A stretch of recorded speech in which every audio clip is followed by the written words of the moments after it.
What was your worst hotel stay experience and what made it so terrible? My dad went to a hotel once and checked into a first floor room. He went in the room, put his stuff down, opened the curtains, and a man was hiding there. My dad went, "Excuse me," closed the curtains, got his stuff and left. Went to the front desk to explain that a man was hiding in his room. Turns out the guy had just robbed a place and somehow got into the room with an open window. "Excuse me" is the alpha response to discovering a man hiding in your curtains. Your dad sounds like a boss. I needed to find a hotel in Dayton. Oh, because of my daughter's gymnastics competition. I read online reviews and the travel lodge there got good reviews. The price was good too, so I booked it. I had difficulty finding it because it was dark and their sign wasn't lit. Parking lot was pitch black. Just outside the entrance there were two sketchy guys that looked like they were negotiating a drug deal. Inside the motel lobby was dimly lit with flickering lights. The room was no better. Stained sheets, holes in the bedspread and hair in the shower. The fitness room consisted of a stair stepper that was broken and an old TV on the ground that was also broken. I told the front desk that I wanted to cancel our reservation. She said, "I don't blame you. This place is gross. I had an interview at Kohl's and hope they hire me so I can quit this place." There are some real sketchy areas there. One of my clients paid to break his daughter's lease when she went to UD because of the violent crime in her neighborhood. There was apparently a very clearly delineated line separating good from bad and she was one street into the wrong side. Motel 7 in El Pozo had a software problem. Lost track of occupied rooms. Rather than checking, they issued keys to possibly occupied rooms and waited to see if anyone complained. I twice opened my new hotel room door to find other guests in there. Jesus. I'd expect that kind of unprofessional behavior from Motel 6, but never from Motel 7. The bathroom locked from the outside. If you accidentally shut the door all the way, you had to have someone in the room open the door for you when you were done. If you were by yourself, you were sole until someone came back, or you called the front desk from the bathroom to send someone up. This was pre-mainstream cell phone usage, so you may not have had your phone on you at all times. Needless to say, we got our stay calmed. On a work trip I was put in the most disgusting hotel room, to the point where I didn't feel comfortable and couldn't sleep. A pile of dirt and dust in the corner that I imagine would take years to accumulate. Brown stains on the lampshades. Food under the bed. Water damage in the pictures in picture frames. The whole room smelled moldy. The hairdryer was sticky. TV remote was stick-on covered in food. Stuff all over the walls. Hair in the shower. The toilet bowl was stained red. Everything felt gross and grimy. Hot water didn't work in my room. Cold showers anyone. I felt like a walking zombie that work trip. It felt so disgusting I really couldn't sleep. My co-worker in the next room over, his room door didn't fully shut, and he used the latch at the top to close it. The door was still open a couple inches and he put a chair in front of the door, and didn't sleep at all that trip either. Lol, I love the folks that always say stuff about how I get to travel a lot for work like I'm going on vacation all the time. I've had a lot of fun times, but between some of the dumps I've been in and getting run ragged for work, it ain't usually what they are picturing. Getting stuck in an elevator. Money. This may be the worst one in here as that is a phobia of mine. If you had been injured or killed that would be a massive lawsuit for the hotel. Also, the story reminded me of when my best friend got stuck upside down for 3 hours on some ride at Six Flags Astro World when he was like 8. I stayed at a travel lodge a few years back. Went to get into bed and there was a blood stain on the sheet right in the middle of the bed. Pulled the sheet back and there was a huge puddle of it on the mattress. Still wet. Not nice. Drove halfway across Florida and collapsed into bed in an Econo Lodge in Crystal River. Noticed a funky smell coming from around the headboard. I lifted the mattress and found a used condom. After reading the other posts here, I thought for sure you were going to find a dead body, or at least a pool of blood. Not really a bad experience, but once I stayed in a hotel where the hot and cold water feeds for the room were plumbed the wrong way round. The water in the toilet bowl was boiling hot and kind of steamed your butt when you used it. A butt steamer is a luxury. Williston, North Dakota, in the year 2000. Construction workers showed up at 11 p.m. and began noisily doing work, talking loudly, right outside our room. After I complained to the front desk, they got nasty and pounded on the walls of our room.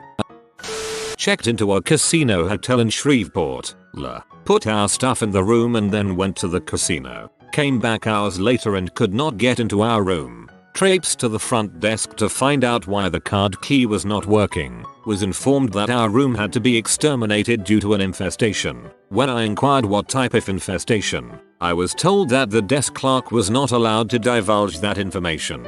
Got hotel manager and he led us back to our room. Let us in and the place was tossed. Furniture overturned, mattress off of bed, etc. There was out luggage and belongings pretty much where we left them. Manager then took us to our new room and gave us the key cards for it. I asked how the heck do you check someone into a room then discover it is infested with whatever? He was unable to adequately answer my question. I asked him about what type of extermination chemicals they use because our stuff had been exterminated as well. He again could not comment. Wound up throwing out any consumables. Didn't wear anything from our luggage and checked out early the next morning, never to return again to that hotel. When we got home, washed everything in the hottest water available. As an aside, itched for a couple of days afterward, but this was probably power of suggestion. Sounds like bed bugs. They wouldn't divulge because they didn't want to read about it in your Yelp review. Went to a historic hotel in Chattanooga, TN. Walked in the room, blood everywhere. The bathtub, the curtains, the walls, floor, lamp, everywhere. Hotel refused to move us. We moved ourselves to a different hotel at night.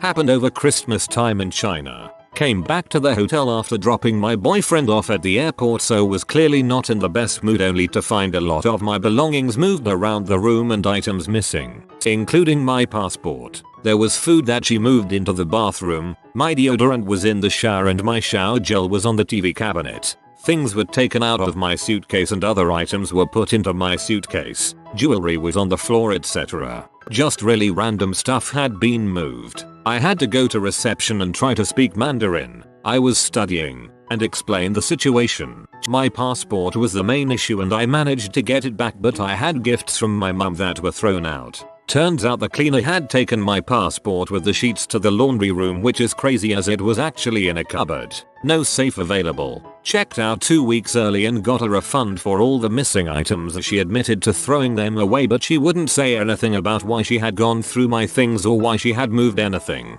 She didn't throw your stuff away. She took it, and she would have given your passport to some nefarious people too.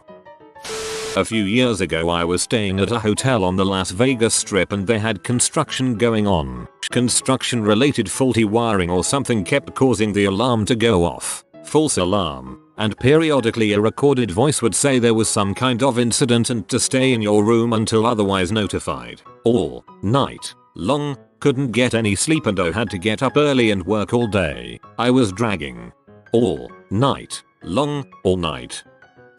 Not the worst, but the TV in my room turned on by itself at 4 AM. There's no way I could have done it myself. I just plugged it out, thought about it for a few minutes, then went back to sleep.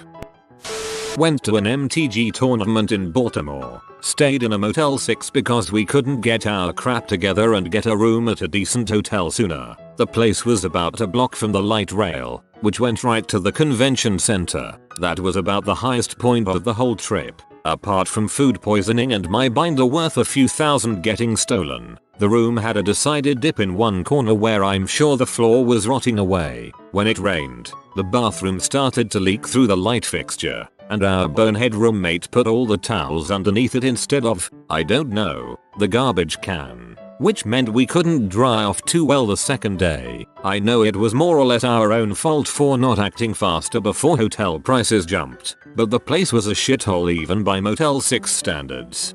I once stayed in a motel where the back third of the room sagged a foot or more.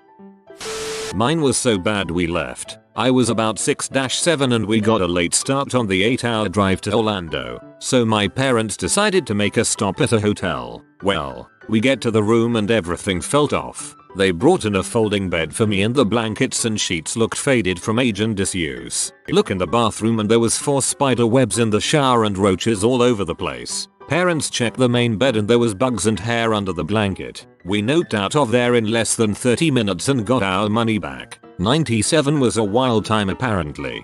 Pre-Yelp.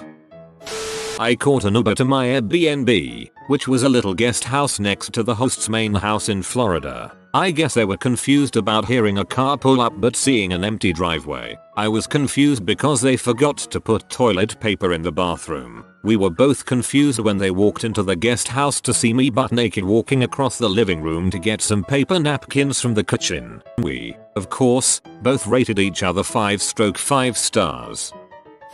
I paid like $300 a night to stay at a fancy hotel for work in Park City, UT in the summer for a conference. They put me in this room with a kitchen and a living room and so many doors, like 4 closed doors. So I go to open one and it's locked, and the next one is locked. All of them are locked, and then I realize there is no bed, not even a couch bed, just a couch. They literally gave me a room that didn't have a bed. It was the adjoining living room for other hotel rooms. And I checked my reservation and it said I booked a room with a bed. I felt like I was in the Twilight Zone when I went to the lobby and asked where was my bed at my hotel and they didn't see the problem. It took almost 3 hours to get it sorted while I'm arguing that paying for a hotel is for the bed.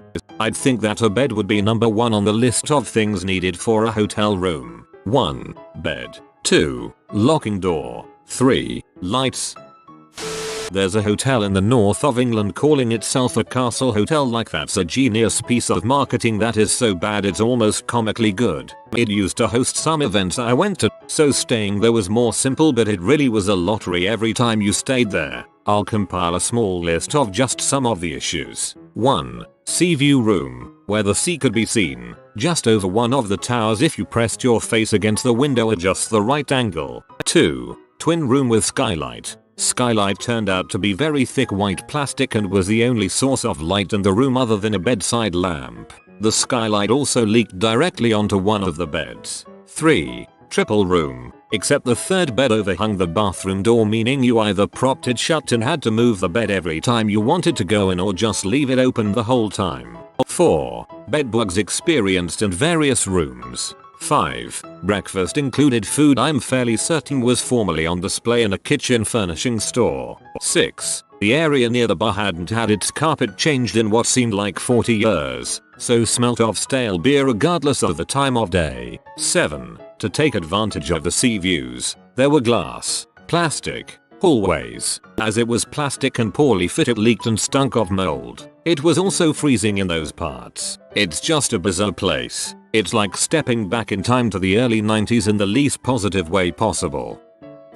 At the peak of Comdex's popularity in Las Vegas, I got stuck at the Tropicana. In those days, the infrastructure in Vegas couldn't handle the Comdex influx. My flight landed at midnight, but it took me until 4 AM to get to the hotel and wait through a 300-person line at the front desk. When I finally collapsed in my bed and entered that hazy, almost asleep state, it occurred to me that I was wet. Why should I be wet? I thought hazily. Then my eyes snapped open. I should not be wet. I jumped out of bed and pulled the covers back to see that pee had soaked out of the mattress, and the sheets were soaked and yellow with it. Clearly the maids had realized that the previous guest had peed the bed, as they had placed a towel under the fitted sheet. So, yeah, I had been lying in someone else's pee. BTW, this was my second room, as the first room they gave me a key to was occupied by a startled man in his tighty whities.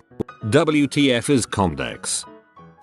The hotel had mandatory valet parking for guests. Guests couldn't park their own cars in the hotel's garage. Visitors had to use numbered parking spots assigned by the attendant. When Dad retrieved his car from valet parking, several things had been stolen, including his golf clubs from the trunk, even though the hotel maintained that the car had been locked and was secure in their parking garage. Similar thing happened to me once, except I was able to sneak in through a hidden entrance and park in a general parking area. Valet attendants surrounded my car and demanded I leave my key with them, even though I was technically in the non-valet portion of the parking deck. I came back to my car a few hours later to find it unlocked with the key inside.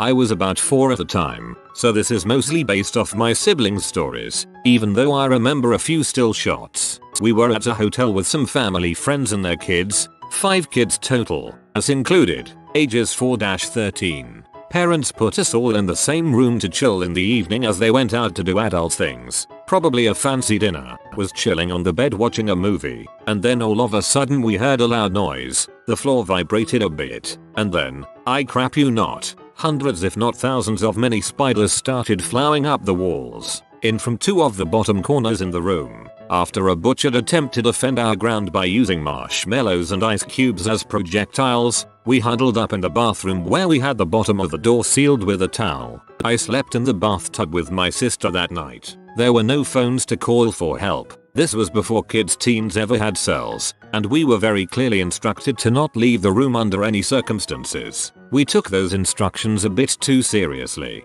My parents discovered the crime scene in the middle of the night, and probably woke up the whole floor with their initial scream. We all ended up okay though.